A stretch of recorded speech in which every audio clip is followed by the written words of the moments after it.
What is up, my fellow Akatsuki members? I am Conan Edogawa, joined as always by Edward Elric IV, the One Piece Virgin Eggheads Book Club Podcast Volume 22? 22, that's right, yeah! Hey, what's up, Eggy? Well, I thought was that a Case Closed reference? Oh, I'm such a big fan of Detective Conan, Eggy. You don't even know. Or maybe you do, because you helped me find a stolen copy of the latest movie, which I can't say. I wanted to watch it because I love the Phantom Thief Kid in Case Closed and Detective Conan, and now there's a new movie about him. I stopped watching halfway through. What? Fucking boring. I might not like Detective Conan anymore. I don't know. It works better in a 22-minute chunk, not as a movie. Well, all the same, not saying that anybody should go join any Telegram group called Detective Conan Anime and Manga, but if you would happen to want to see like 1,000 episodes of it, and maybe, I don't know, maybe all the money's going to the right places, I'm not sure, but I think it's out there and you can definitely check it out. Listen, I think the main appeal was the English dub and the original English dub and the voice actors. Jerry Jewell, I've talked about him a lot. He's the voice of Conan. No, he's the voice of Jimmy Kudo, which, is Conan, but still. And they did a new dub. Like, if you want to watch Detective Conan on an anime website and you want to watch English dub, it'll skip from, like, episode 150 to, like, 980. With, like, just 800 episodes in between that don't get dubbed. And the new dub voices, I hated them, couldn't stand it. Maybe it's more accurate to the Japanese. I don't give a fuck. It sounds like dog shit. So I'll just keep rewatching the opening 100 episodes of Case Closed. Hey, you know what? If there's one thing I know about being an anime viewer, sometimes you just forget certain seasons exist. You just say, hey, that's when it's good. And I could mentally cut it off here. Everything else I don't need. But obviously, One Piece is not that because, there's no spoiler on my end. I'm not looking into it, but I haven't necessarily culturally osmosed that people are like, oh my goodness, wrap it up. I think really they're saying more still to this day. Yeah, that's the difference between a floating timeline and having an actual story that is a through line of your 1,200 chapters. Like, Case Closed is kind of like The Simpsons. You could jump in anywhere and it does not fucking matter. But Eggy, from Volume 22, featuring chapters 196 to 205, what is top of mind? And you might steal mine, because, oh my fucking god. But let's hear what you have to say. Well, I hate to be negative, but when I was reading, so the final chapter of this volume is 205, and as I'm reading, I'm probably in like the first 20% of the chapter. I'm like, okay, we're coming from Luffy and Crocodile and the collapsing underground by the I want to say like Peloton. That's not right. That's Poneglyph. The Poneglyph. It's so high octane. My goodness, I'm sitting there, I'm throttling my tablets. And then, we have the rest of the Straw Hat crew saying, oh, North is up, and like with every passing panel, I'm just like, oh god. That was just Zoro. He's a big retard, okay? And then, as Miss Father's Day and Mr. Seven pop out, and it says to be continued, I dropped down to my knees in the middle of GameStop and started screaming.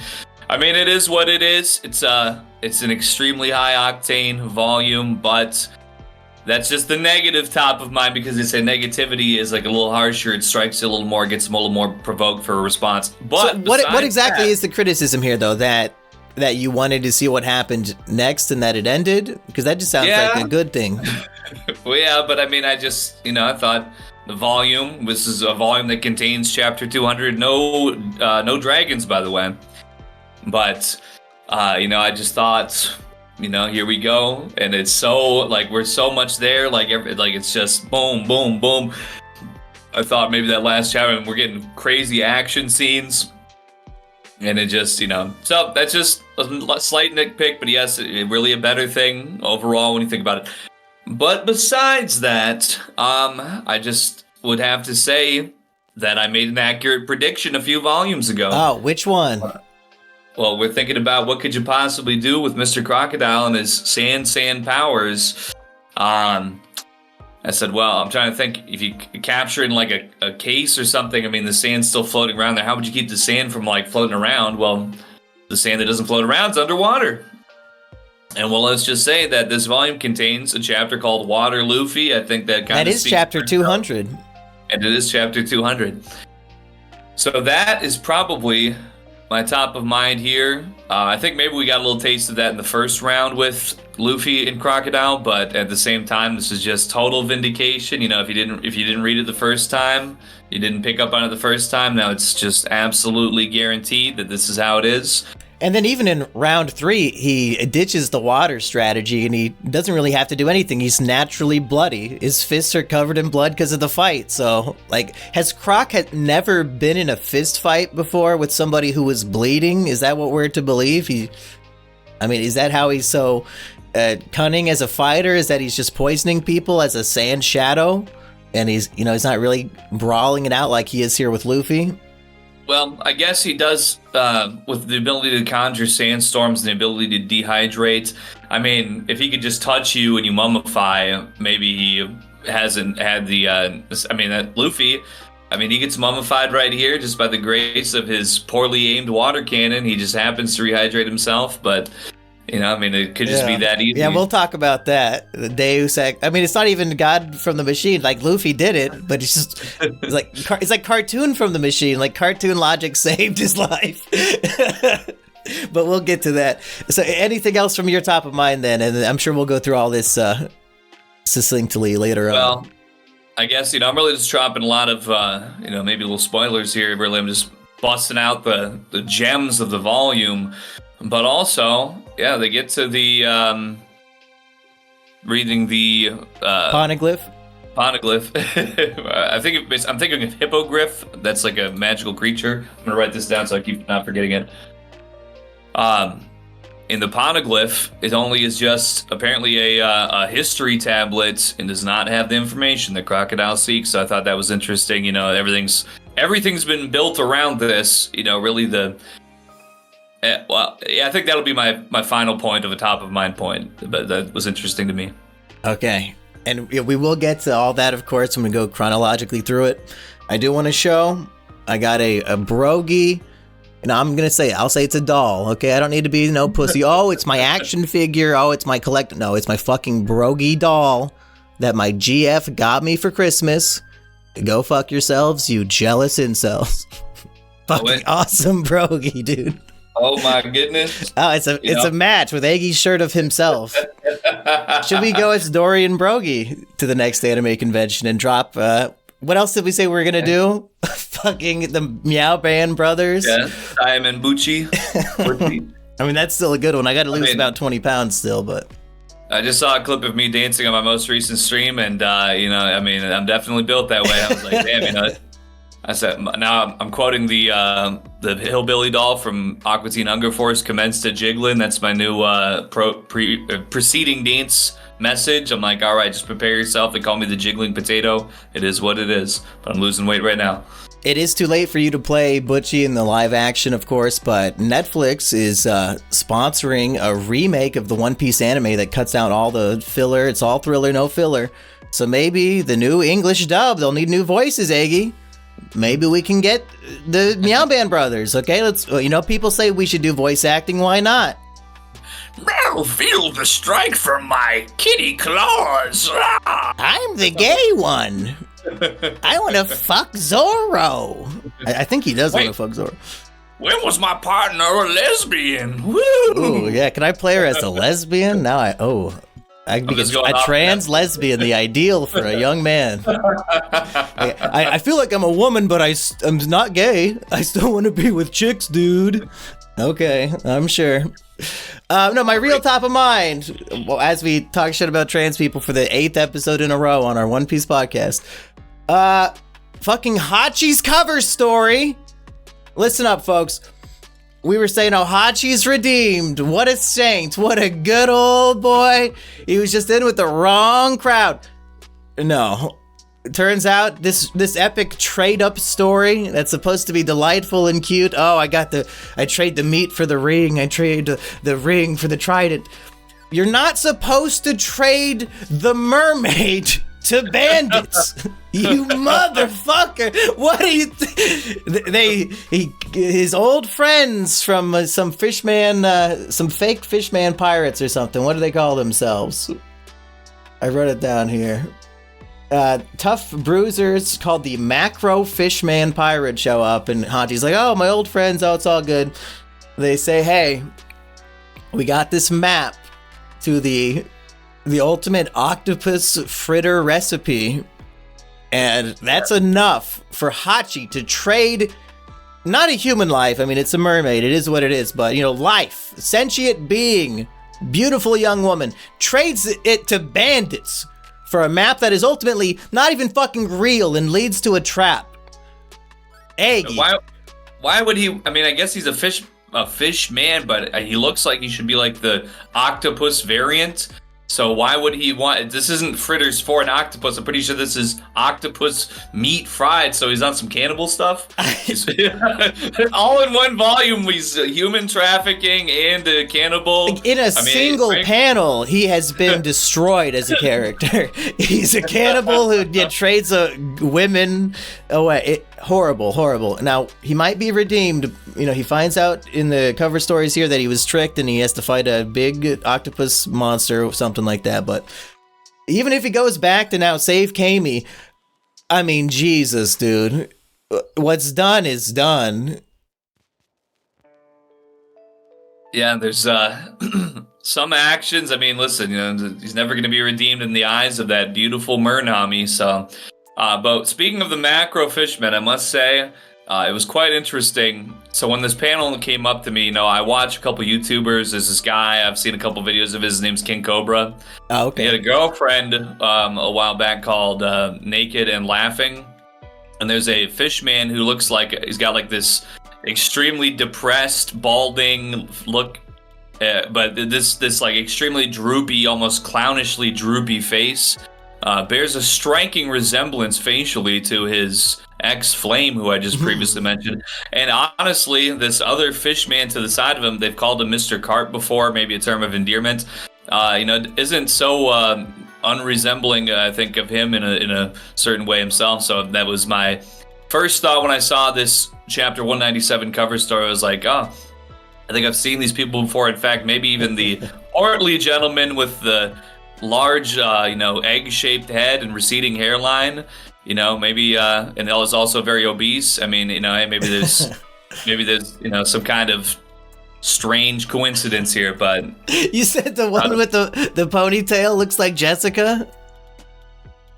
Well, it looks more like dreads almost, like freeform dreads, at least in the 197. The one in the middle on 197. Yeah, I mean, just like that. I was looking at Bug Eyes on the right, thinking that was Jessica, like, oh my god, but... Well, it caught my eye at first. I was like, it definitely had a Casperite quality to it, and then my eyes drifted over to the left. I was like, oh my goodness. But he's also got Popeye arms, right? Like, those are exactly Popeye's arms, where the bicep is nothing, but the forearm is really big, and he's got little anchor tattoos. From my understanding, the woman who I thought this character looked like has also misshapen arms, but it's more like all of that size is in the bicep. She's got, what do they call them, like water wings or something? That's just the term the trolls use. The trolls, I would never say that about any woman because #respect. But I'm just saying that's what they said, so something like that. Hey, Nami is super strong, and somehow her arms remain dainty and small as a woman's arms can be. That's all I'm going to say. Water, whatever the fuck Eggy said about that body. But, yeah, that's my top of mind. Hachi, I don't know. It's going to take a lot to redeem him at this point. Like, the Nami stuff, I'll let fly, because what, are you going to stand up to Arlong? You're dead, It's like Goebbels. Like, he didn't like what Hitler was doing, but what's he going to do? Hitler could use all of his powers, all of his devil fruit powers to strike him down. He had no choice. His fishman karate was off the charts, that Hitler, so much like Goebbels, much like Hachi, I thought it was just a good man in a bad situation. Just following orders? But now, is it a hunger for these octopus fritters? Like, why does he want this masterful recipe so bad? Why would somebody even make a treasure map to a recipe? What does that even mean? Such a foolish scene here. As a man who played my fair share of World of Warcraft, I know those rare cooking recipes, they truly can be worth their weight in gold. And also, I could say, I guess this octopus that he's going after almost looks like Tentacruel mixed with a mushroom. It's like Tentacruel Vileplume from Pokemon. What's the Infinite Fusion? I bet if I looked that sprite up, it probably looks like what he's after. So I guess even though he bears octo qualities, I guess he's more of a 6 limbed man. Not really octo, but I've kind of put him there mentally before, but now when I see him against this creature, they obviously are different species. So I guess it's all good in the hood. Fish eat fish. It is what it is. Not good with me. If we're going to make predictions here for the rest of the Hachi cover story, I mean, and honestly, I do not remember. I've only read through these cover stories like twice in my life. They were not adapted. Okay, it's not something we talk about a lot in the community. But we would probably predict he's going to go back and get revenge on those guys and save the mermaid, right? But even if he does that, are we cool with Hachi? Eggy, or is it going to take a little bit more?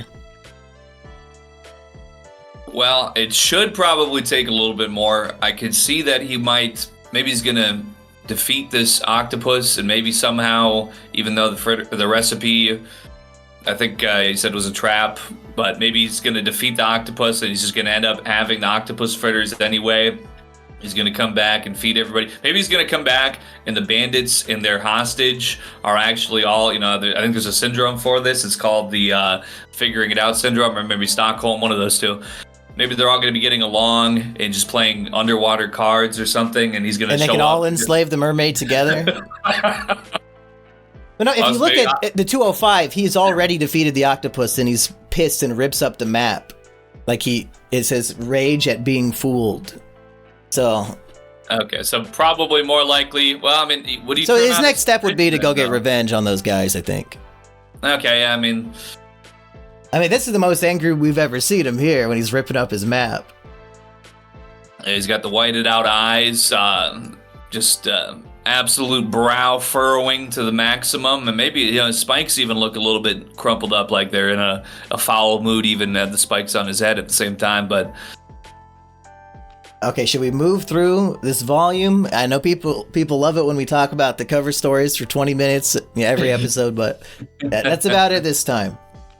And Eggy, anything from these chapters as we're going through them, butt in, of course, because who knows what I missed in my notes. But the first thing I want to talk about at the beginning is this elite fighting force called the Kicking Claw Force, because this is an often forgotten little moment of the story. Eggy, would you like to take us through this? Well, to start us off, one word: brutal. Okay.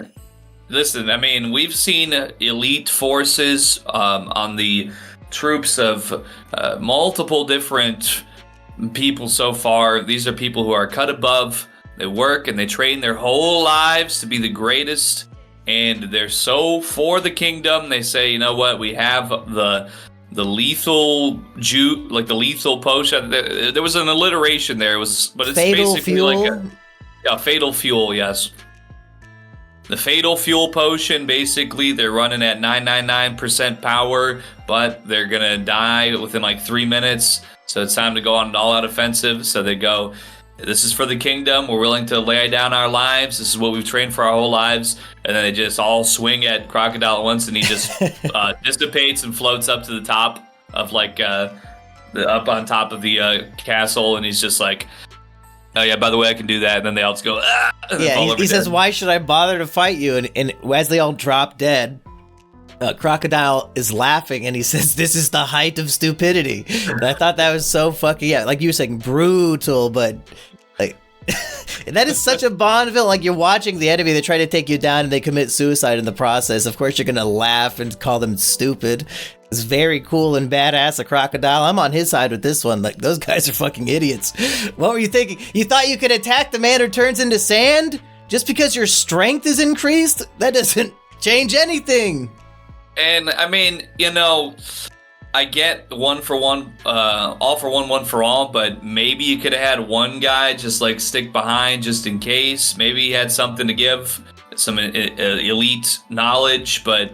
you all just said, fuck it, we're going Jonestown on them. Here, sip the fatal Kool-Aid fuel, and let's all just go for it. And, well, at the same time, I guess they didn't have to see their Baroque works provocateurs that were inside of both sides of the army, betraying and shooting their loved ones or something. So maybe it was his time to die, and it is what it is. But yeah, it was. It kind of set the tone a little bit here, I think, because really throughout the volume, there's some of these oof moments, if you will. Oh, do tell. Well, homeboy Koza, I don't know, he wasn't looking so good, that's all I'm going to say. Yeah. Or Pell, for that matter. I mean, I don't know. That's like pretty much the end of the volume, but... And Chaka, like these guardians of Alabasta with Pell and Chaka, they seem to have unlimited lives, like it's a fucking Mario game. Like in this opening chapter, Crocodile defeats Chaka off screen. Like we cut to see Zoro and Usopp and Sanji for a little bit, and then we go back to them and he's just defeated. We don't even get to see what Croc did to him. And then throughout like the next few chapters, he keeps like coming back alive and getting killed again, like over and over. So these dudes have a lot of, I guess, endurance and stamina or something. But special, maybe it's their devil fruit as the special guardian, jackal and whatever the fuck. Maybe just makes them that more special or something. Yeah, maybe that the poneglyph, maybe it has some kind of special energies to it, that if you happen to have eaten the mutt fruit, to have that type that is in line with the kingdom's energy, maybe you get some kind of territory boost. But obviously just in the HP department, because the attack wise, I don't know if it's really. I think Crocodile has the ultimate territory boost in the desert though, so they might be fucked. That's true. And speaking of badass lines, Eggy, I want your take on this. What is the ultimate badass line of the volume? Because I'm down to these two.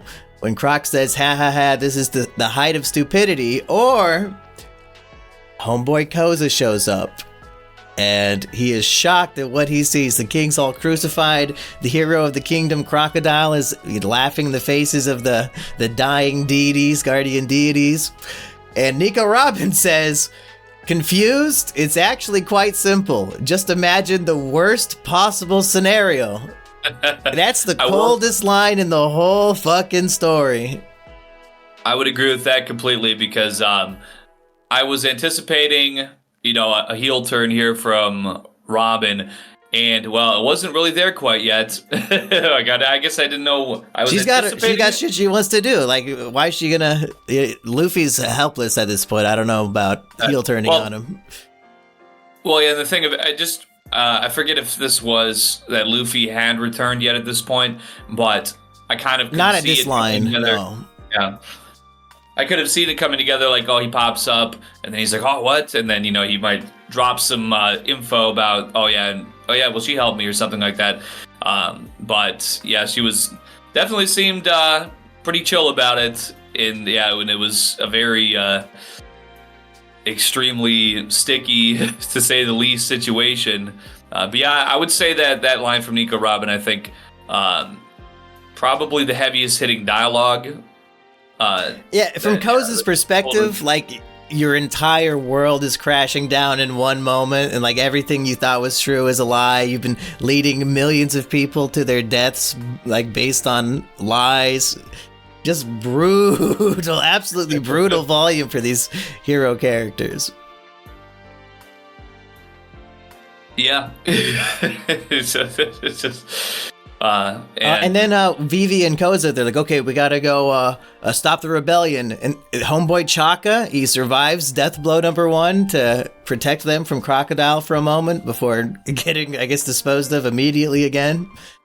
But Koza does make it out, and Koza succeeds, right, Eggy? It seems like he's about to succeed. Well, they have their choice. They could either run out and say, oh my goodness, the whole place is about to explode, everybody run for your lives, and it's going to be very chaotic.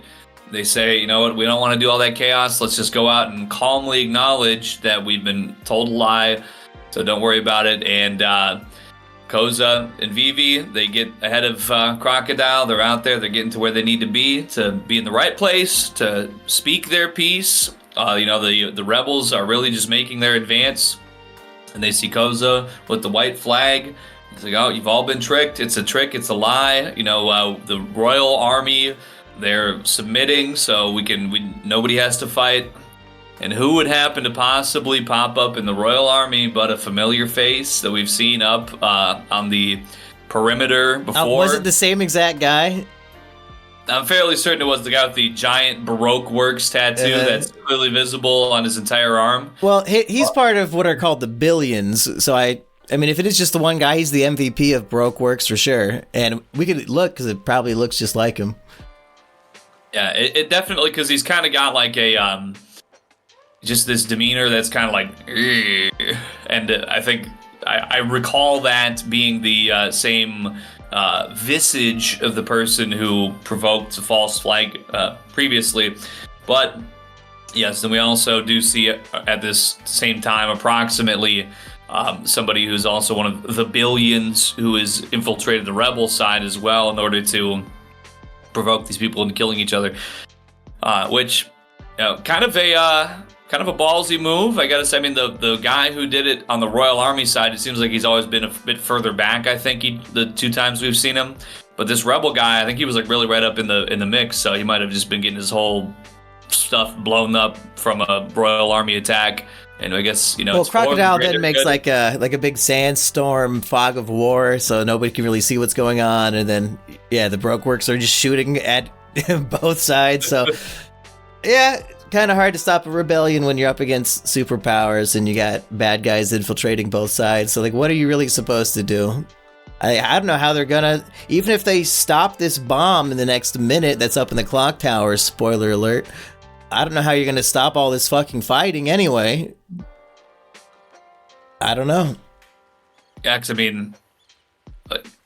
I could imagine there's gonna be just sort of a... maybe not the most realistic resolution, like, Crocodile gets defeated or the bomb gets dispatched or something. Maybe Sanji kicks the bomb with his super kick up like a million miles in the air and it blows up just far enough away for everybody looking, whoa, what's that? Oh, what's that? And then Vivi, like, I don't know. Spoiler alert about Pell, he just wasn't looking so good the last time I seen him. It looked like that might have been the final froggy blow, but... somehow maybe... Is that Miss Father's Day with a ribbit gun and like shot him out of the air? Was that what happened, or did somebody else shoot him? Well, I guess it would have had to have been either her or Mr. Seven. I'm not sure. I don't recall if one of them... I just, as I'm reading it and I see them, I know one of them had to do it. I don't know if one of them was displaying the weaponry on them at that time. But basically, you're of the belief that based on his injuries, Pell should be dead right now. It wasn't looking good. That's all I got to say, really. That's probably a common position from One Piece fans at some point. So, it looked a little rough. But if he's there, let's say they dispense the bomb that way, that's going to get everybody's attention for sure. I mean, the resonance of the explosion and the detonation, I think, would be able to draw their attention regardless with the noise and everything, presumably. And then, maybe let's say Pell, he's doing okay, whatever the case, but maybe Karu goes for a leap of faith. Something happens. She Karu gets down eats back. the bomb. And it runs away really fast and blows up. That'd be good. Well, we've noted he's definitely down for the cause, so, but hopefully not, because, I need to keep on having him win these runs for me in Grand Adventure, but... have you been practicing, Eggy? Because by the time this airs, we've probably already done... I mean, maybe our third stream should be more of the fighting, so we can fight as Vivi and fight as all these characters. And then, once we have 3 fighting streams done, we could do the 2-hour duck racing stream, which we did get exactly 1 comment excited for, so... All right, shout out to that guy. If it's good for one person, all for one for all. That's right. It's good for the Karu, it's good for the gander. I think that's a ancient quote there. Yeah, so that one guy better donate like $500 during the stream just to make up for everybody else not showing up. I should pull up, but we did have a new member. I forgot to do that part of the podcast, Eggy. So, while you do that, I just want to finish the one thought I got to get. So Vivi back in the square with just an idea, maybe the resonating of the explosion, the detonation gets everybody's attention. She's there and, oh yeah, they were about to blow you up. We tried to tell you it was a Baroque work member who shot Koza, and they started shooting to All right, go ahead with the member because then I have another point to make, but it's completely not particularly related. Hey, welcome to the measly crew, Mr. Terra Fang.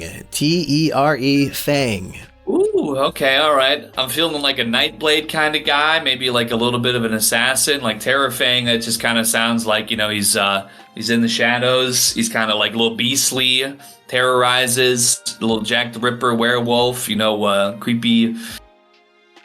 Should I start singing a horrible parody song, or should we just skip this right now?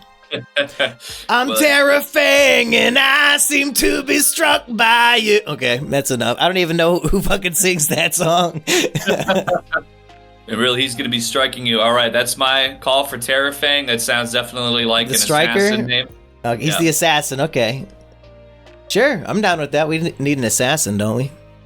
That's right. But speaking of false flags, last night I was listening to Crosby, Stills, and Nash, and then came on with the mix their song Ohio that they did about the Kent State shootings in Ohio in 1970 against the anti-Vietnam protesters.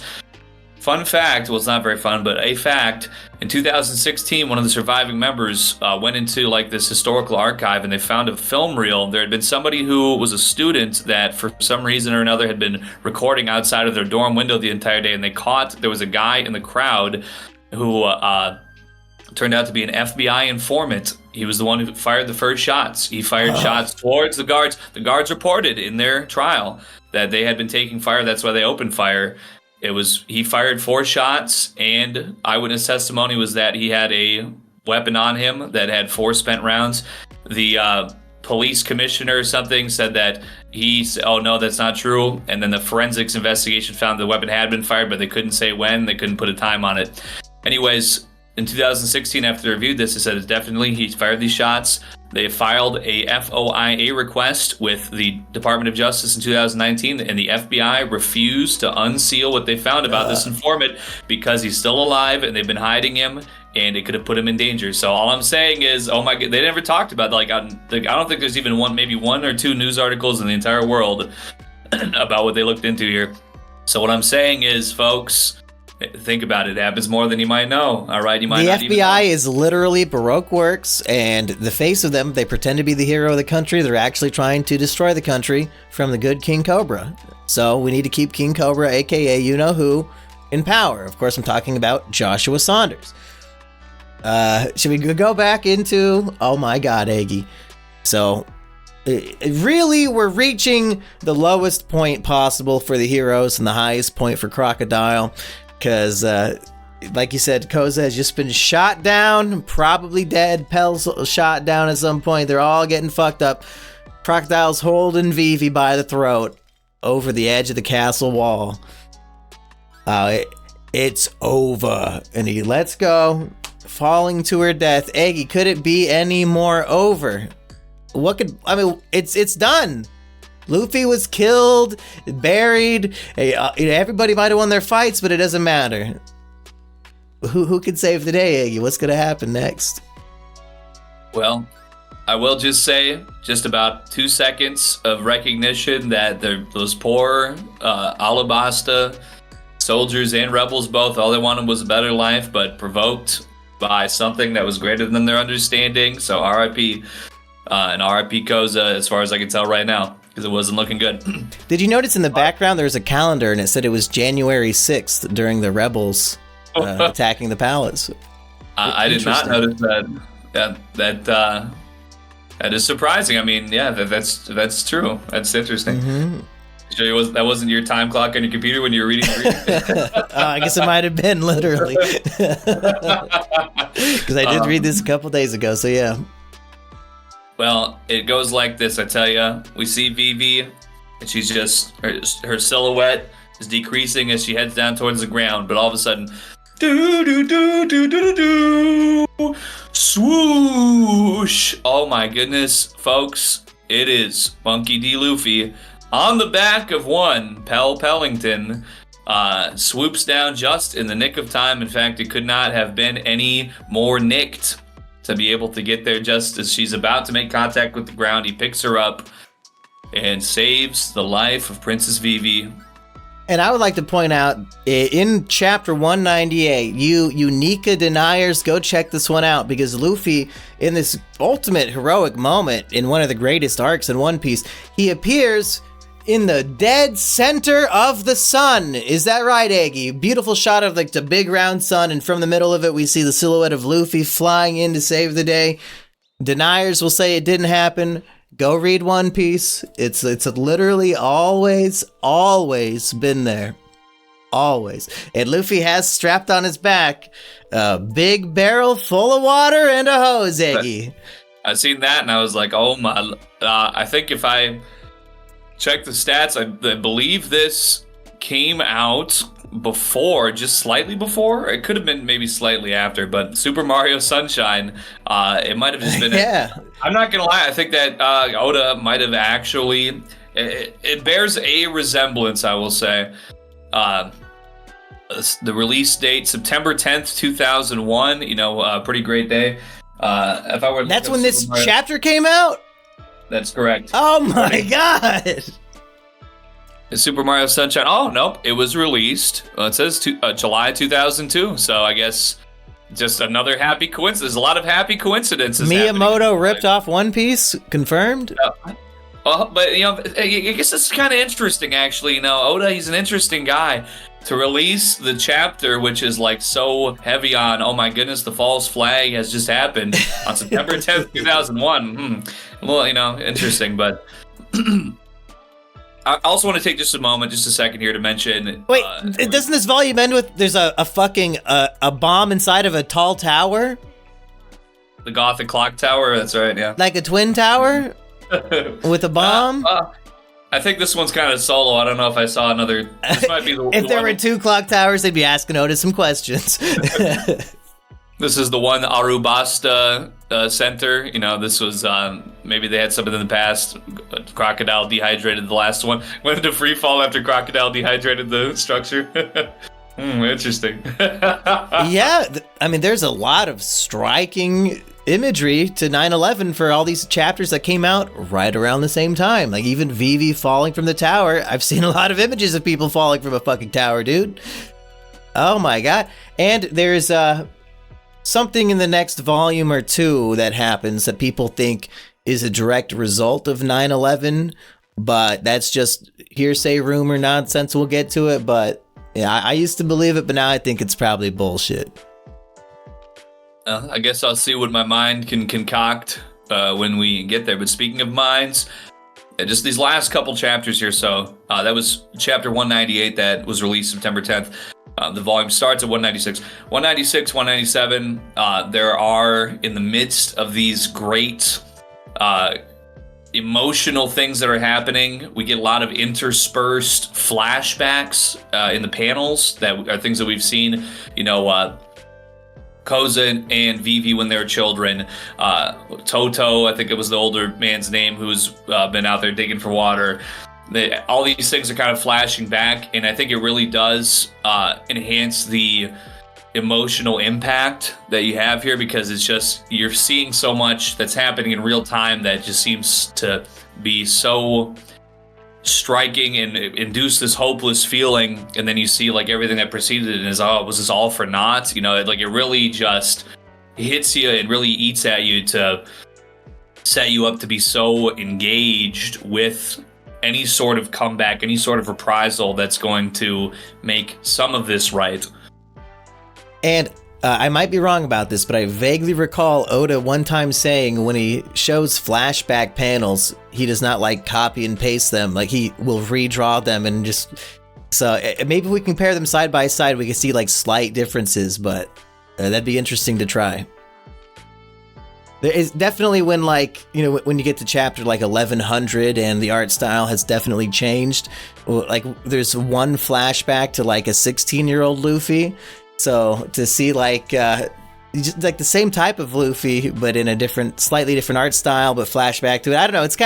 It's something interesting, very vaguely.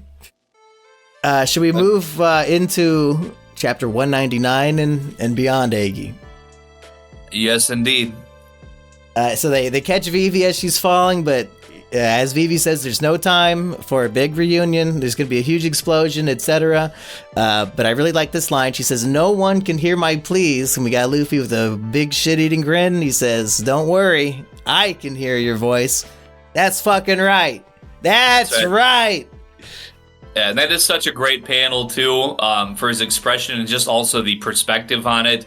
It's kind of like almost, I would imagine this is intentional, but it's sort of like he's got like this kind of forward facing, it's slightly angled, but it's almost like the way that the perspective of it kind of gave me this feeling like he's almost coming towards you, like, you know, you're sitting here, you're going through all this suffering, and mentally you're like, I need a hero, save me now.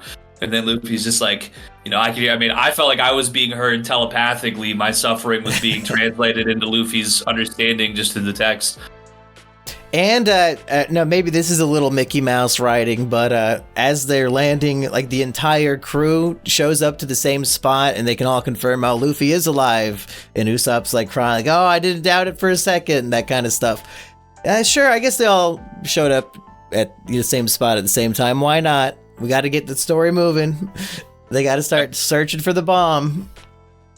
I'm sure if we went and had some sort of, you know, super fan who drew out, the like layout of the town and where each fight had taken place, it would probably measure up to like, okay, Usopp and Chopper came this far and Zoro came this far and etc. But or maybe it's just bullshit. But well, I guess they were probably all heading towards the palace to find Vivi anyway. But you know, it's just it is what it is. There's no reason to dwell on it. Luffy says he ate a lot of meat and he's itching for the fight. No way he's going to lose round 2. And once we get into round 2, we can see how it stacks up to the other fights that we ranked last week, Eggy. Yeah, you know, I did kind of think to myself after that, I was like, you know, maybe I was a little harsh possibly on the Luffy Crocodile first round because it did have, like, it was... you know, I was critical of it, but when I thought back about it, you know, having the iconic, and for obviously the wrong reasons, a panel of Luffy being impaled by Crocodile's hook. I mean, I think that as far as the weight of the fight, I probably was underranking it, but as far as my personal, like, what I was feeling, it was just a little bit lower. And as we come to round 2, I'm finally getting the full course that I was looking for probably at that time. We had to lose. Minor setback for the major comeback, and I was feeling that energy as we get into it here. Yeah, we do get a bit more of Crocodile fighting back, and they trade blows a lot more.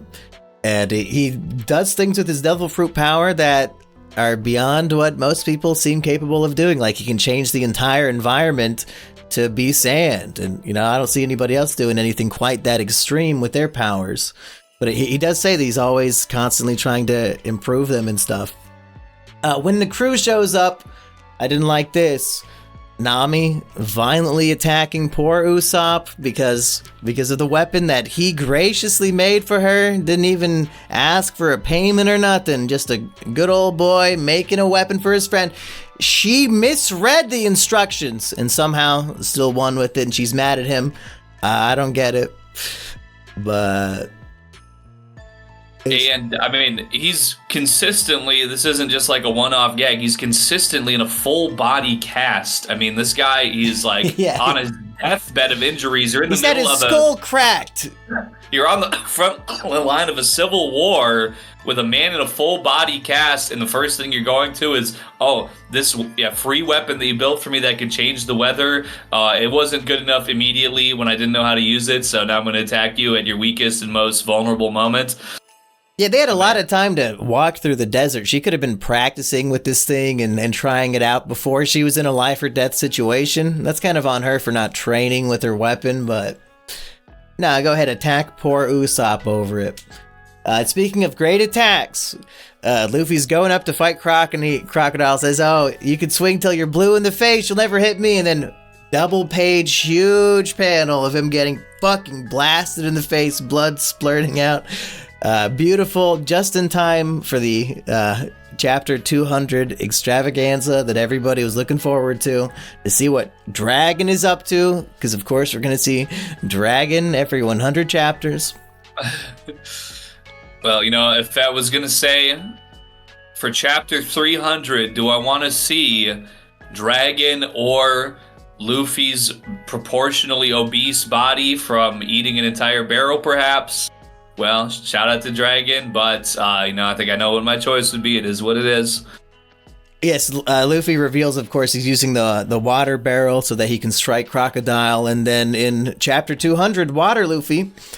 Eggy, lots of anime protagonists, they get some sort of transformation at some point, and to have the restraint to not introduce one until 200 chapters in is pretty good. Now, was the transformation of Luffy we all expected to be he drinks 30 gallons of water and is big and fat? Maybe not, but I think I count this as an official anime transformation. What about you, Eggy? Is this him going Super Saiyan? He's going Water Luffy. It's funny you should mention that because I was like, yeah, we're gonna put up. Was it? I guess it is Super Saiyan 1. There's something I remember when I was playing Budokai Tenkaichi 3, which is a Dragon Ball Z game. There's like some other like starter power that I can't remember off the top of my head. It starts with like a T maybe. It's a Japanese word for sure. But it's like basically just like the most level 1 power up that you could have. In any case, yeah, I mean, I'll give it the transformation. Yeah, I mean, it's he springs the leak and it starts shooting out of his stomach. I thought that was insane. How's that? Like, what is that? Why is his blood and guts not coming out if he sprung a leak through his whole body? But just when you're so hydrated, I guess it comes out somehow. Yeah, because I mean, it's possibly just could be argued that it seems it's kind of part of his base package. Like he could eat or drink to become rotund, but I think how he utilizes the water after he consumes it, I think that's what makes the difference for me. This isn't just a regular consumption; it's really more of a tactical choice to store it that way. So maybe we'll hold off and wait and see if Luffy gets a real anime transformation one day. Maybe this is like just a funny One Piece practice one to celebrate 200 chapters. Were you disappointed by chapter 200? Do you think it lived up to the hype of chapter 100? Did they introduce some sort of strange rogue legendary character? Were you let down by chapter 200? Well, as I was going into it, I did contemplate how we talked about Dragon being for chapter 100. So I was going into it, especially with how chapter 199 ended, I was going into it pretty excited. And I think the excitement of the fight between Luffy and Crocodile did not disappoint.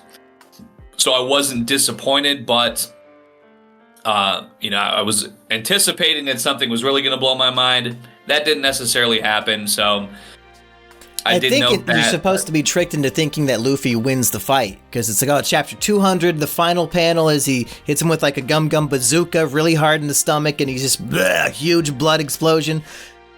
Were we supposed to think, okay, yeah, it's logical that he would win right here with everything that's going on?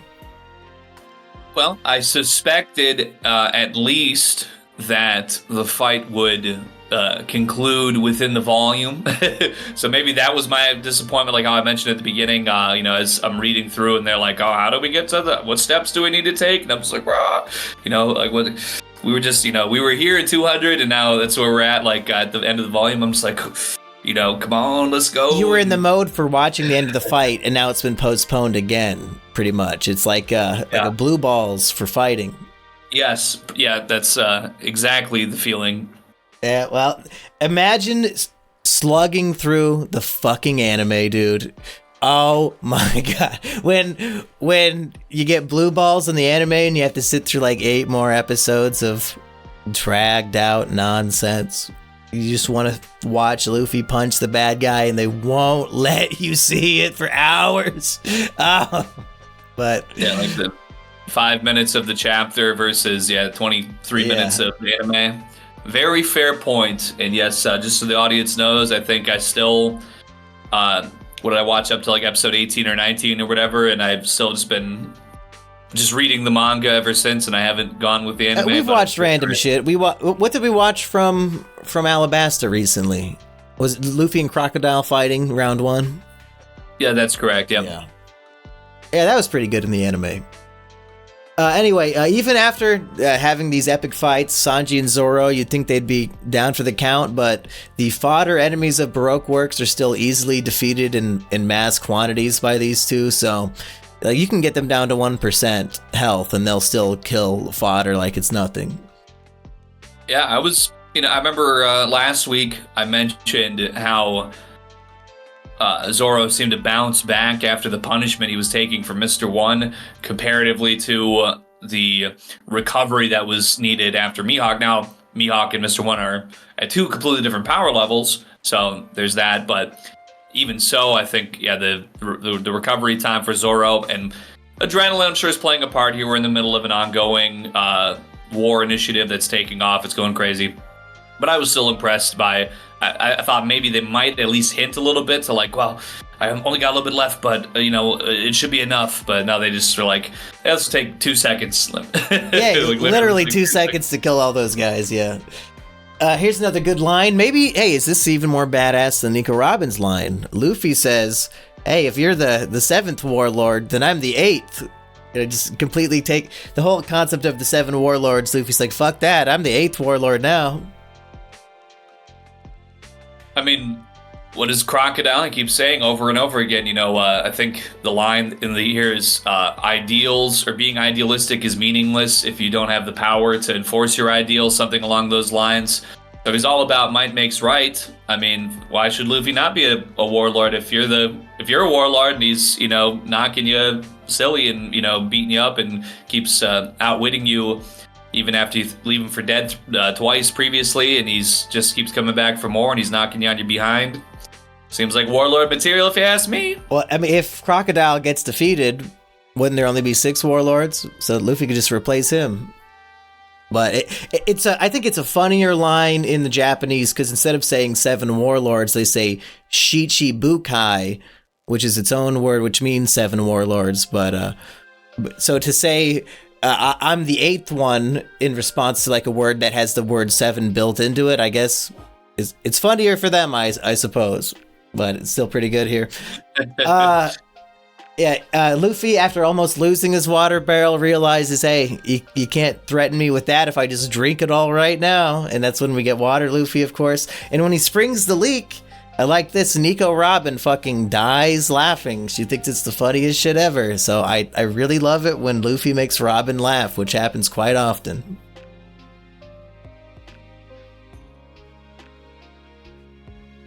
Yeah, she's, at this point, she hasn't lost her composure at all. I gotta say, she's... And Luffy hasn't ratted her out for helping him. So that's good. Yeah. But maybe that's why she takes off sooner than later at this point, though. And she doesn't have sometimes, I've seen this trope, where there's the overconfident cool playing, and then it'll kind of narrow in with some borders or whatever, and have the 3 stress lines at the back of the head, oh, well. Oh, yeah, no, it's all good. And I hope he doesn't say anything. But up until the poneglyph incident, if you will, which we'll get to, she kind of just seems to be pretty chill all the while. So she's earned her spot, top dog, and even more of a top dog, as we find out as Tashigi. Oh, that's right. Up. We learn, or at least I learn the real truth of Miss All Sunday and Miss Nico Robin. Well, let's hear about that while we're here, because I think that's chapter 201 anyway, so it's just on time. Yeah. So, Miss All Sunday, she is going to take Cobra to the poneglyph. She pulls out his crucifixion spikes and said, all right, we got a time limit here, basically. We only got so much time to work with, so get this poneglyph transcribed so we can get the Pluton figured out. And they run into Tashigi and the Marines, and,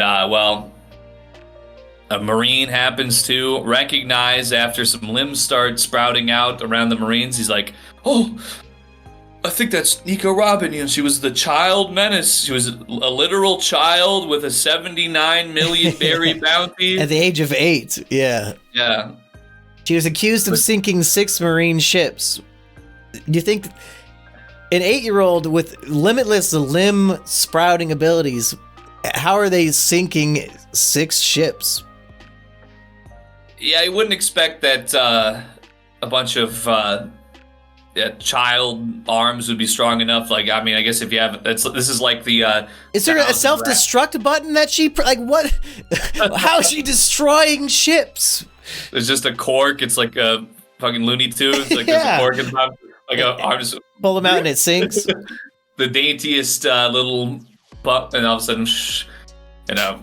So the government declares this 8-year-old child a top-level public menace, but we don't have any inkling as to why, other than sinking these ships. Eggy, do you have any predictions? Why?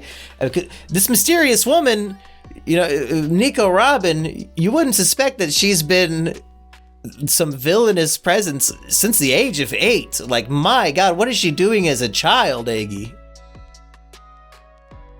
You know, I guess if I had to make a guess, perhaps a somewhat similar origin to Nami. Maybe she was orphaned or a runaway from something. Maybe her village was attacked. I guess I could see something like that. Let's say pirates came, attacked her village, and maybe that's where like they dropped the devil fruit or something as they like in the rummaging, or maybe there was a chest in the village that got blown open and the devil fruit popped around there or whatever, and you know, she was in a extreme state of duress, like, oh my goodness, everything, I guess I'll do whatever, let me try this, and then eats it and then gains the powers. And so, and then it would also maybe play in that if she had suffered some great trauma like that, then she would have that rebellious streak, like, oh, this is what you did to me, well, I'll show you, I'll just go at anybody because I don't, none of you are for me, I'm gonna be out here on my own versus the world, and I'm just gonna do what I gotta do. But So. but Nami didn't have a 79 million berry bounty. You know, just because pirates attack her village, why is Nico Robin considered? I mean, 4 times bigger, or what? 2.5 times bigger than Luffy. What is he at right now? Like 30? Well, I just mean like that was my first inclination, like a broken home of some kind, or like a really damaged childhood. Which Nami, she was being adopted and being embraced by the village. She had that streak in her, but it wasn't so exacerbated. Quite. I mean, once she was with Arlong and everything, and that's, you know, she did what she had to do for them and working with them. But Miss All Sunday, Miss Nico Robin,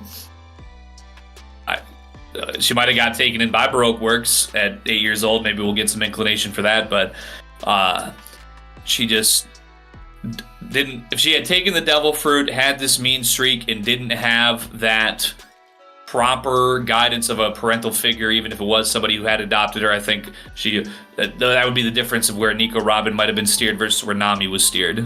But I think they both have that same kind of streak in them of rebelliousness and anti-authority, things of that nature. But I think it's just that the parenting and the guidance and not having a devil fruit versus the alternative that might have made the difference there. So that would be, and maybe a guess she, on my part. Maybe as a child when she came across the Marines, maybe she used her powers to hold their own swords to their throats, like she does here, which is extremely fucking badass and spooky, and like that's a terrifying power. If somebody like has like out of your own chest or something, like somebody's arm comes out and grabs your sword and holds it to your neck, like Jesus, this is scarier than anything in Nosferatu, Eggy. This fucking panel of One Piece. Yeah, I mean, listen, if I had a naked vampire, you know, on top of me, and, you know, like... I'd be enjoying that. He's making sweet, sweet love to my chest with his teeth. Deep penetration. And he sounds like this. And that was the same guy who played Pennywise, right? The mustache guy in Nosferatu, I believe, is the same actor. I guess I don't know. Creepy guy, whoever he is. But anything else about Robin here? Did we cover it? Well, she has her interaction with the Marines. They recognize her, or at least they think they do, which seems to be correct. Not to spoil it to the Marines, but yeah, that's her. And yeah, she kind of just limbs all over him, limbs to Shigi's sword to her throat to keep her kind of stationary, like, don't move a muscle, we're going to the poneglyph.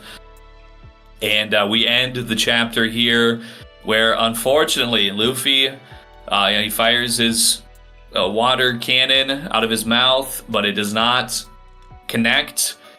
But Crocodile's hand does connect, and he straight up jerkifies. I'm talking about Jack Lynx mode. This is Jackie D. Lynxy right there. Turns him jerky mode and drops him down into the sands to continue on doing his crocodilian evils. And we did question some volumes ago, would this power really work on Luffy? And we saw a little bit of it on his arm before, but his entire rubber body completely mummified here. I wonder if actual Jack Link's jerky has any rubber or plastic that they're putting in there now, because shrinkflation, everybody's doing what they can to steal all of our money before the climate destroys the world. It is what it is. That's right. Let's make a note here. January 8th, 2025, I believe the MSRP on a Jack Link's jerky is a 2.85 ounce bag. So if you start seeing it drop, well, there you go. The price drop? I highly doubt that. I guess MSRP does stand for price. I was thinking of like standard size or whatever. That's just where it's at right now. But the ounces will go down and the price will go up. I promise you that. For some reason, my Reddit feed only wants to show me the shrinkflation subreddit, and it makes me so depressed that I don't want to go on Reddit anymore. So I don't know what they were thinking. That's the only Reddit I browse at this point. Yeah, like just to see how we're getting fucked. Like fucking pasta sauce. I saw one where the jar was smaller and that the ingredients list, which lists whatever appears the most to the least, suddenly water was the number one ingredient as opposed to tomato. Oops. No bueno, folks. But anyway, yeah, we skipped a little bit of this fight. So at the end of chapter 200, we rightfully can assume Luffy has defeated Crocodile. I mean, this is fucking badass. He used water, Luffy, and all that. Crocodile, at the beginning of 201, goes flying into, like, this pillared building, like a mausoleum, or I don't know what the fuck it is, but completely destroyed stone building with the force of his body flying into it. Why didn't he turn into sand? I guess his back is wet from Luffy. I don't know. Wet back Crocodile, hashtag it. But Crocodile, he's basically fine. Like he's tanking these big blows. He gets up, he's transforming everything into sand, and Luffy has to like haphazardly dodge it. And I realized that this is the map we've been fighting on so many times in these One Piece things. Like, it did not really occur to me that the one with when you keep jumping off the castle and taking fall damage. I was like, oh yeah, that's right here. Yeah, his interestingly enough, I don't know if this tracks, but I guess maybe the fact that his dehydration powers are so great, it can absorb moisture without limits. And so even solid stone just gets reduced to sand. And he uses ground secco. I think one of the first one he uses the slicing attack that he uses. I remember hearing that in one of the fighting games. But then he has, what is it, like ground death or death secco? Maybe I better just go double check that. But there's it's greater than ground secco. Like, he opens with ground secco and he starts it starts breaking up some of the rocks, but then he has it's like that's just the precursor, and then he really does something totally crazy. I should see here exactly what the term is that he used here. Ground death, yes. So he's got ground secco, which is basically sort of a fracturing of the ground, and then ground death seems to like you kind of break up the rock chunks, and then ground death is like the total sandification of the ground. Although like Luffy's sandal that he was wearing was also turning into sand. So like if he didn't dodge that shit, he was like his whole body would have, I guess, been turned into sand too. So he has to just hang off the edge of the castle. But continue if you still had more on that. No, I think that's about it. But so my question is, if a devil fruit user can like hone his abilities in his fruit to the point where he like just by putting his hand on the ground, he can transform a huge environment, like this whole castle, top of the roof here, and turn it all into sand and destroy it, and like turning Luffy's clothes and his body potentially into sand. I'm wondering if the other users like honed their abilities that well. Like Ace with his fire, like could he just like make everything just become fire then? If Crocodile could just make anything turn into sand? Or would he make everything beyond fire, but like what would... I guess he could probably make anything catch fire, but is his incineration going to be strong enough in the same way where Crocodile could basically just turn it into sand? Can he really burn anything to ash? So maybe that would be his... Like his unlocked ability is like super flame. And then like poor Smoker, like what, he can make anything turn into smoke? Who gives a fuck? Oh, that sucks, dude. Like useless awakening ability. At one last point of like fire versus sand, like, because with sand, when you're really just taking everything from within, so like you're putting your hand to the ground and it's just sort of like, it's the structure is being compromised, and I think it has like a compounding effect for the damages versus fire. Like you're gonna start everything on fire, but it's still gonna take some time for that burning to work from outwards in. So I think that's gonna be an inherent, as far as measuring the power this way, I think it's gonna be an inherent disadvantage for fire. But so Ace, but I'm sure he's gonna get really great in the future. Don't you mean Trace? I thought his name was Trace, and on the media I was... No. Maybe my Epic video game, he's been called Trace. Ace is before he got the tattoo replacement. Now Trace, he's Trace Adkins, the country singer. He gave his life up for God. He's got the big cross tattoo. He's out here. Now, if I recall, did they not also, when they replaced Brock in Pokemon with this douche who's like doodling in his notebook, was his name not also Trace, or was that Tracy? I want to say it was Tracy, because I remember being a kid and I was like, why is there a man named Tracy? And I was like, what the fuck is this guy? Get him out of here. Where did Brock go? Fuck this shit. Like, replacing Misty with May, I'm all for. Replacing Misty and May with Dawn, even better. But Tracy? Like, Japan deserved both nukes, Eggy. Big mistake. Big mistake, as Q might say. That's right. Smooth operator, womanizer, jelly roll connoisseur versus well, actually, I like to do lay sketch and lay doodle. Yeah, very boring. Let's talk about the Deus Ex Luffy. He shoots a big water blast up in the air, gets sucked up, gets dropped. His like 1 pound body lightly falls to the ground. Crocodile announces out loud where he's going, which is ultimately pointless because Luffy has to figure it out on his own anyway, like by talking to Shiggy. So I don't know, why is Crocodile out loud after defeating Luffy saying, I probably wrote it down, I don't know where I left it. And I just said for some reason he tells Luffy where he's going and what direction it's in before he turns to sand and takes off. But then the giant water falls straight back down and rehydrates Luffy entirely. Eggy, what was your thought when you saw this moment? Well, that was very fortunate. Yeah. Because, I mean, it could have even been like, it could have fallen back down like on Crocodile's head, like when he could have had Luffy, oh, now I'm about to drain you, and then the water comes down, he's like, oh, damn it. And then Luffy like does like a gum kick or something like around the back of his head.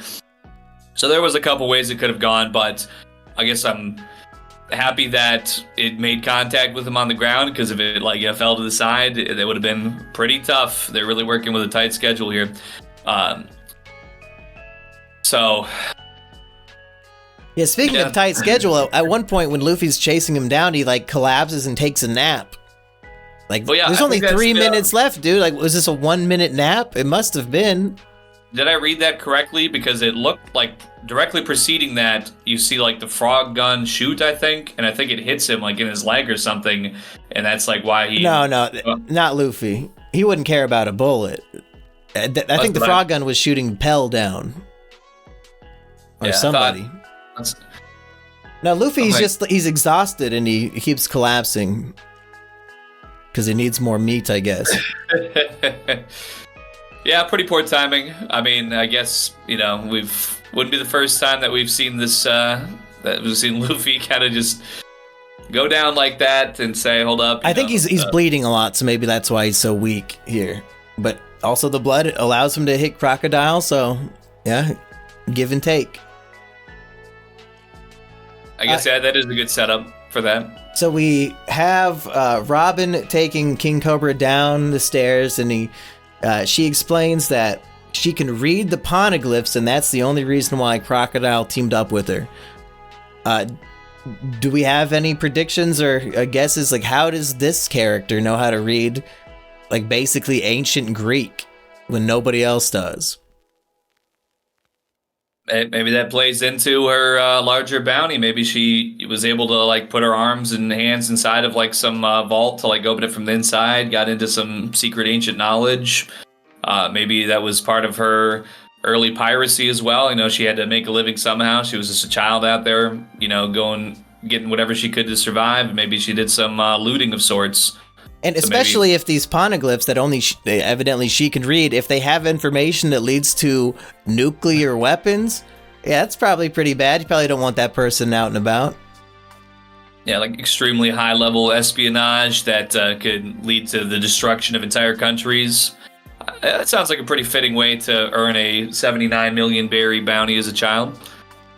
And what I think is interesting is that King Cobra, like, he can't read the poneglyph. He has no idea really what's even on it. It's just that generations of kings have passed down this duty of protecting it. And now I guess he's the first one to fail completely. But again, I talked about this a bit last week, and it's even more relevant for me now because as of last night, I finished reading the 7th and final book in Isaac Asimov's Foundation series, which is very much about generations of people, and you keep meeting new characters every now and then because we're just skipping through time, and how the past generations impact the future and vice versa and all that. Very much a type of storytelling and theme that speaks to me for some reason, and One Piece is all about that, and we get some of that here with Cobra. Any thoughts on that kind of thing, Eggy? I guess kind of like for me mentally kind of tied back into was that last volume when they're talking about like the people versus the like when they're talking about the castle, like, okay, this is our history, this is something that is part of our whole lives, but we need to do what's best for us right now, because if we're dead, then there's not going to be anything further. So when this is like it's a failing, I guess, in a way that it's being uncovered, then it's also being, you know, presumably destroyed, I guess, based on the fact that everything that's about to occur in the chamber there. Yeah, the mausoleum or whatever is like collapsing because one pillar was destroyed. That's kind of bad architecture. I don't know. Yeah. And he's like, he was just crucified, and he's like I don't think he's particularly known for being a combat person. So is it just like the emergency pillar, like in case of Crocodile, you know, coming to kill you, move this pillar to, or press this button or this. Oh yeah, I don't like, even remember how it broke and made everything start collapsing. So I don't know. I guess more or less a self-destruct button of sorts. I also did just take a little peek here so I misread when Luffy's running. There's a plop, like action blurb or whatever, and I guess that was just blood loss that I misread as like a shot, so that was my misunderstanding. Yeah, wouldn't that be wild if Miss Mary or Father's Day or whatever is up in the clock tower and just like no scopes Luffy like 8 miles away in the leg and he falls over? That'd be crazy. Fucking snipers, I hate them, dude. Like, honestly, pimp. But so, the idea of we have been protecting this rock with engravings on it for hundreds of years, and then when Nico Robin reads it, seems like a very boring history lesson. So why are they doing this? Whoever set this up, how many hundreds of years ago, and said, "Oh, our kingdom needs to protect this." Why? Who gives a fuck? The shit she was reading, did I even write it down? It seems so fucking boring. Just like, oh yeah, we invaded this kingdom and blah blah blah. Yeah, it was just, yeah, like in the year 200, in the year 173, and then the year 400. I mean, I guess if it had, you know, a couple lifetimes worth of information on it, but yeah, it would almost. It's not like they've been adding to it. It's just like, this is stuff that happened 1,000 years ago. Enjoy. Who gives a fuck? I mean, I'm gonna guess there's probably not more to it, but I could suspect, okay, she did a intentionally incorrect reading. It has something that actually has, like, oh my goodness, the millions of berries, riches, and the ancient treasure gems are all buried right here. There's something. The Pluton. The Pluton, yeah. So is that what you think? You think like maybe that. Nico Robin is lying to Crocodile? Because why would she be loyal to him? Like, she was prepared to kill him. She has a hidden vial of water so that she could try to kill him at any time, which happens in this very chapter. Exactly. So I'm going to guess probably that there's no ulterior motive here, and it was just for no real discernible reason, some just boring history block. But I could see there being an ulterior motive, yeah, that she read something that's very interesting to her that she wants to use for her own benefit. There could be, like maybe the real panel. I guess this is something that could still happen because we haven't got to the mausoleum is furtherly collapsing. Maybe a piece of rock's going to come down. It's going to land on the poneglyph, and maybe there's going to be like another poneglyph like underneath it. Like it's going to knock off, like that was the fake poneglyph. It's going to crack open like a shell, and there's going to be the real poneglyph inside with the real Pluton. Maybe the Pluton's real inside poneglyph. Because they say Crocodile believes that Cobra knows where the Pluton is. So maybe he knows that it's in there. If he knows how to press this button over here that starts self-destructing the entire chamber, I think it's a possibility. This collapsing mausoleum, does it remind you of any like special attacks in One Piece Grand Battle that somebody might have been doing when the rocks are falling all over?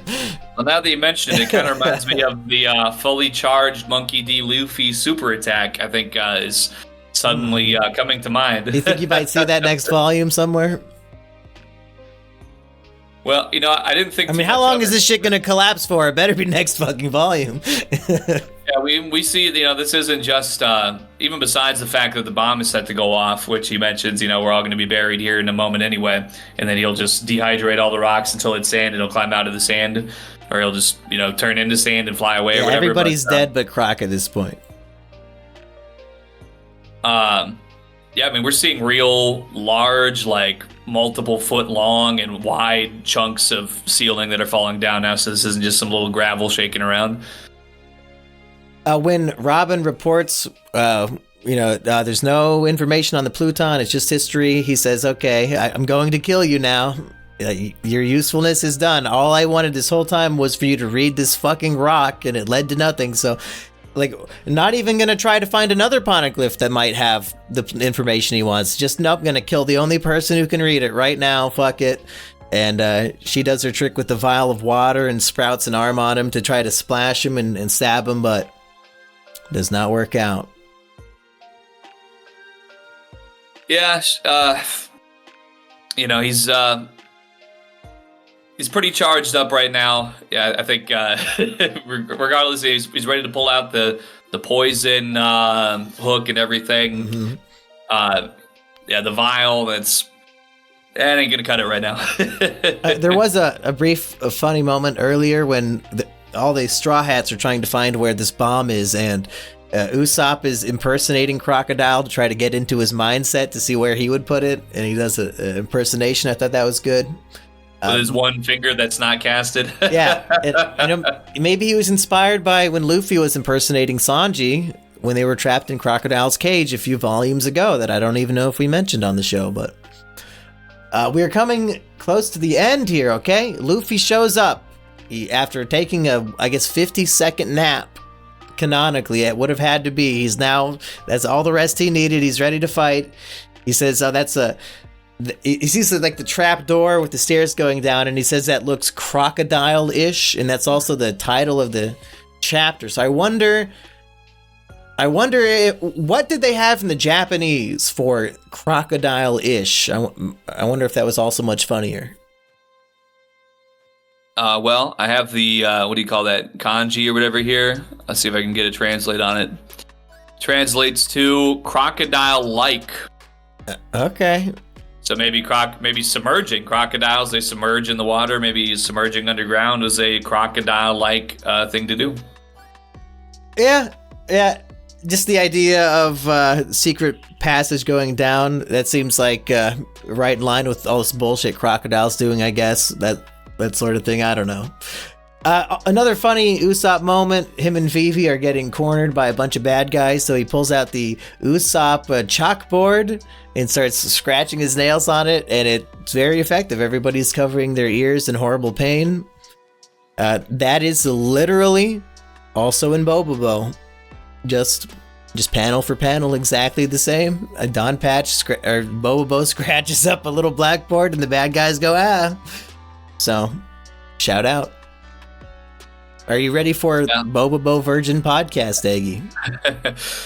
Well, I think I might have been getting to first base already, so to speak, with a little bit. But I think there's probably there's probably some foundation that I could use to. But I don't know if Bobobo. I'm not sure if there's really necessarily any great foundation. I think it's complete nonsense. A little disjointed. Yeah. So Luffy is fighting Croc now. Hopefully round 3 will be the final round. Who can say? Who can predict what final move might emerge here? It's not like we've played any games to know. But Luffy's motivation here is interesting. I don't really remember this being discussed very much, but Luffy says his goal is to return Vivi's kingdom to the way she knew it, because if this were really her kingdom, she would be laughing a lot more. Folks, I don't know what to tell you. Luffy appears in the silhouette in the middle of the sun, and his motivation for fighting Croc is that Vivi needs to be laughing more. I mean, come the fuck on. Come the fuck on. Eggy doesn't know what I'm talking about, but folks, come the fuck on. It's been there from the very beginning, folks. Since before most of you were born, this shit was fucking baked into the story. But continue, Eggy, even though I was the one talking. Well, I don't know what exactly you're referring to, but just based off of, general Luffyism, if you were a leader, she's obviously got great love for the people in all forms. And, if she was in the position that she ought to be in, she would be showing a lot of kindness and love and joy and happiness, and it would be a beautiful thing until maybe a crocodile comes around and starts dehydrating the ground. Maybe you gotta lock in military style, but in a best case scenario, she's a princess, so she'd be amongst the people and planting flowers and laughing and maybe having Karu running around, woo. And she had when she was with Koza when they were kids or whatever, she had a little bit of that fight in her then too. She's obviously very resilient, but I get where he's coming from anyway. And when you think about this overall Alabasta arc, when their motivations began, it was we will save the princess so that we can get rich. And now the motivation is my friend is not laughing enough, and and it's because of you. So you really see the bond come completely full circle here with Luffy and all that. And his motivation of being my friend's laughter is more important than anything. He doesn't really care about all the political intrigue and the schemes and stuff. It's just Vivi is not smiling, goddammit, and I'm gonna fix that.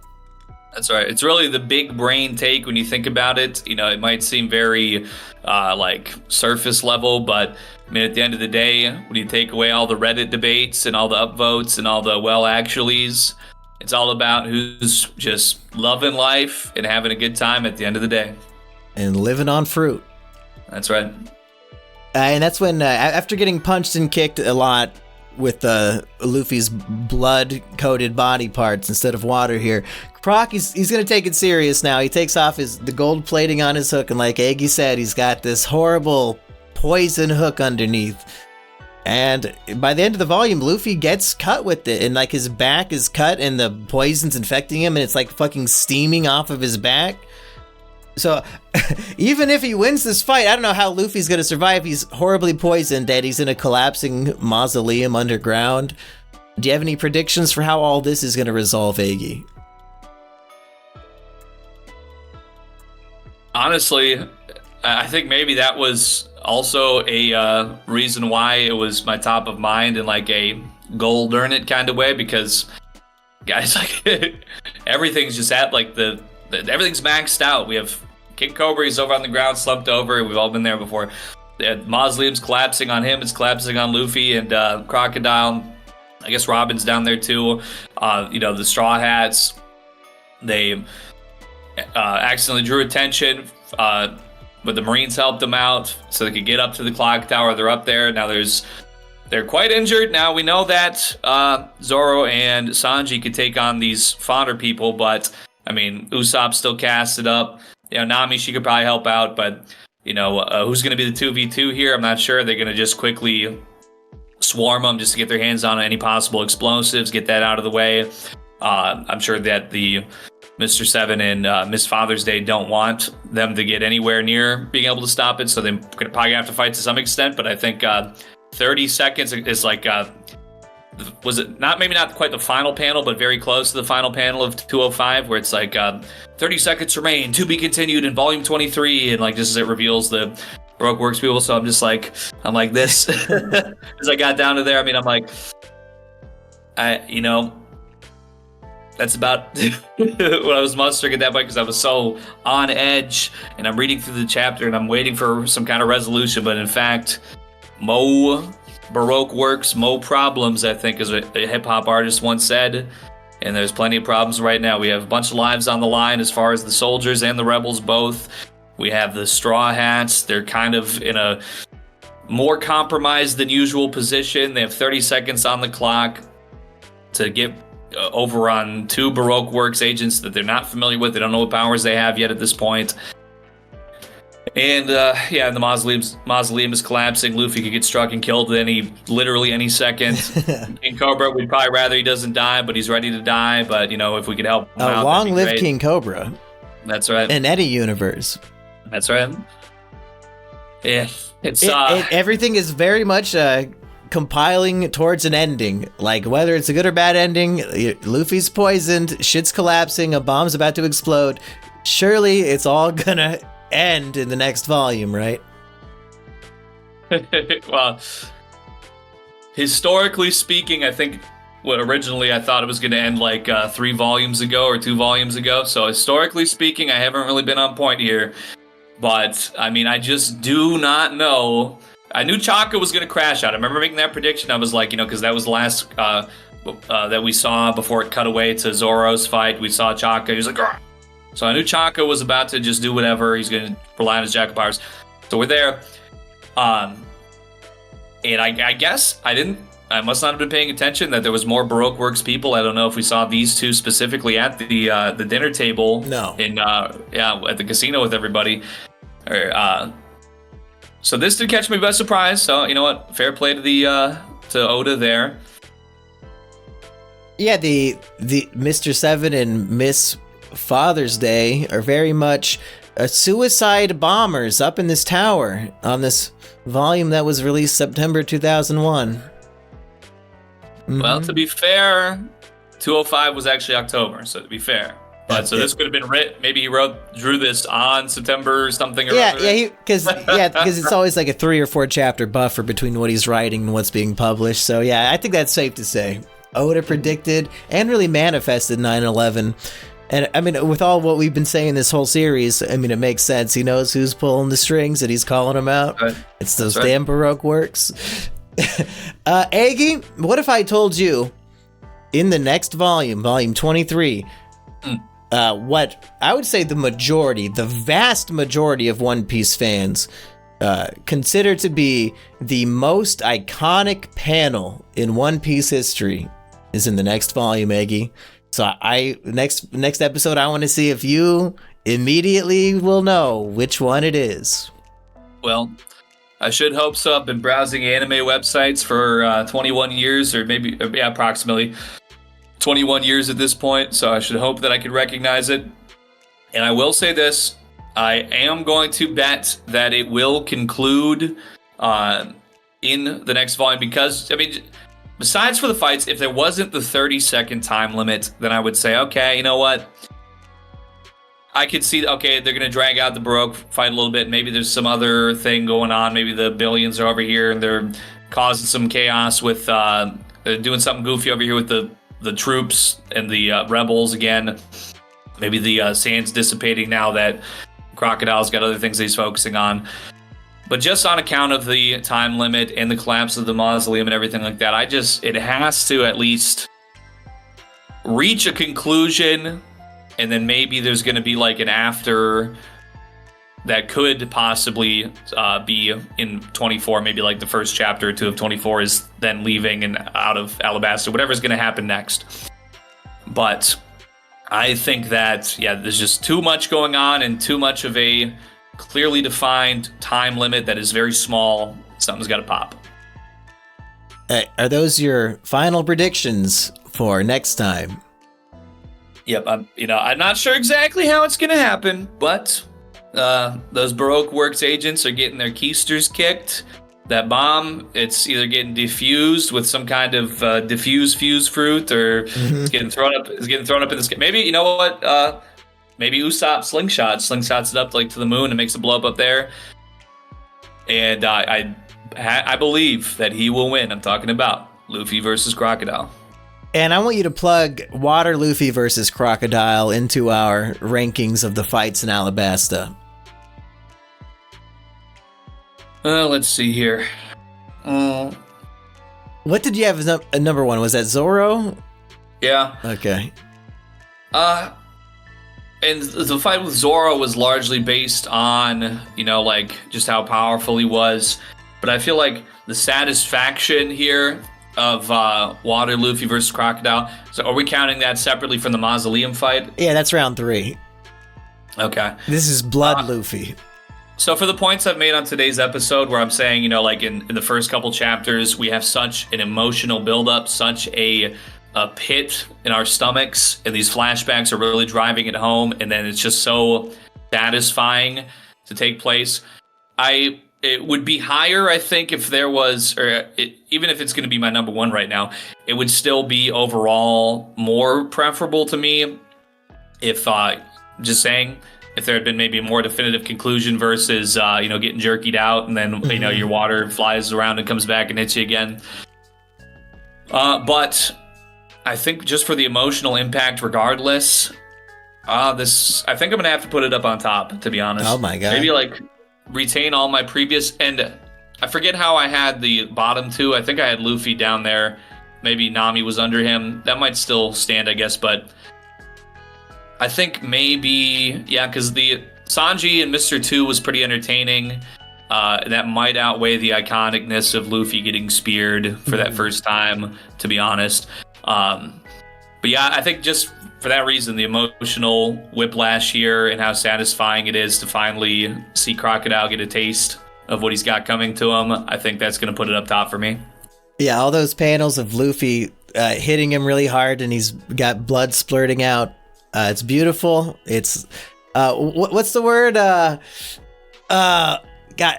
When fuck it doesn't matter. It doesn't matter. We're at the end of the episode. I can go to sleep any second now, folks. Hey, you know what? Volume 20, whatever the fuck, is in the books, and we're looking forward to the next one.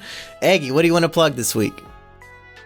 Well, it's going to be that rumble.com/c/Eggy White. Got the green check on there now, so I was put up on the front page when I went live Monday. Got some, basically I see the Rumble community, the green catharsis. Check mark community.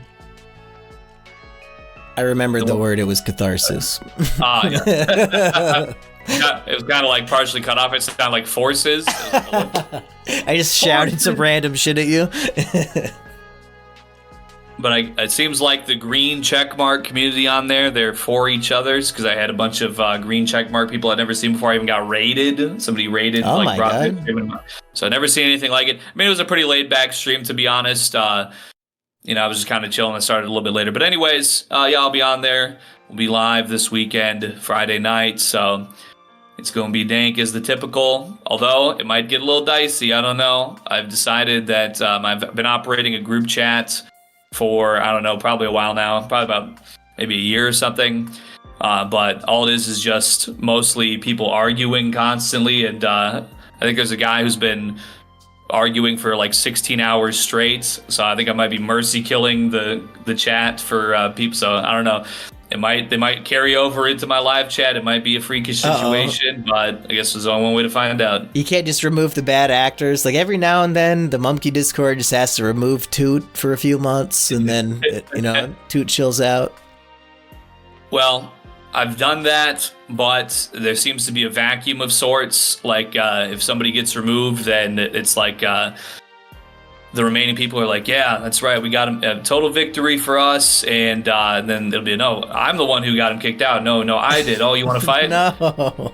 Well, and to be fair, I've been having group chats since 2016, and it's never changed. I don't know. Maybe it's my love of boxing. Maybe it bleeds through. Maybe I really just draw a competitive audience. I don't know. I've never felt that way, but maybe I do. Either way, hard to say. Well, if you want to compete for Pirate King, you can join the measly crew by becoming a member of the Mumkey D. Jones YouTube channel for $3 a month. You can get all of our episodes early, join the Discord where maybe we can move Eggy's rambunctious friends into, and they can argue in there. Who gives a fuck? Pirates, they got to fight and argue sometimes while getting drunk. Well, that's true, and that's also a definite component of these arguments. My understanding is correct, so we have some real pirates out there in the mix, no doubt about it. See you next week, folks.